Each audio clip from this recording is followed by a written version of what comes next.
Ayan guys. Pagawa ko ng ano guys. Ang banana cue. Ito yung snack namin ngayon.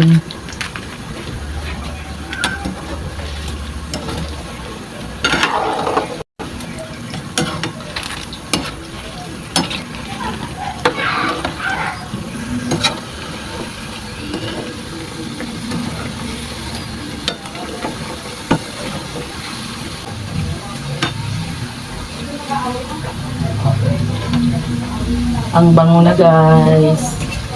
Medyo matagal na rin na kasi ako hindi nakapagluto ng banana cube. Lagi kasi kaming laga. Kasi diba, hindi pa mantika ang nilaga. Kaya yun. Tsaka minsan hindi na niluluto. Yung hilaw lang. Maganda daw kasi yung sa heart natin guys.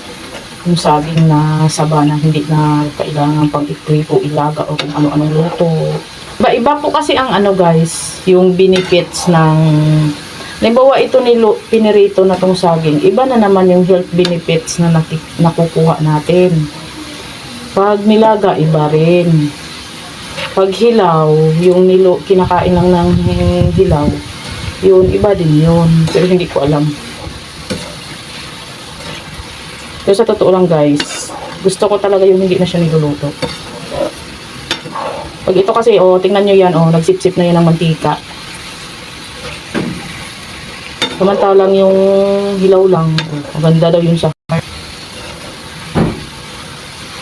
Parating ba yung ating puso? Ayan, malapit na maluto. Kunti lang yung nilagay ko na sugar, guys. Lagi na lang kasi kami matamis, eh. Lagi matamis. Kape, 3-in-1, matamis din. Minsan, nagsusok drinks. Ay, naku po. Ingat-ingat tayo sa ating health, hindi tayo bumabata, tumatanda na tayo. Malapit na maluto. Guys, luto na to guys. Sanguin na natin guys.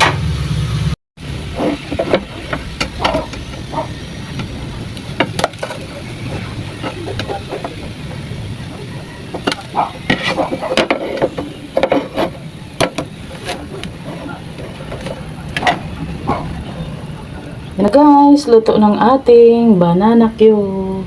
Kain na tayo guys.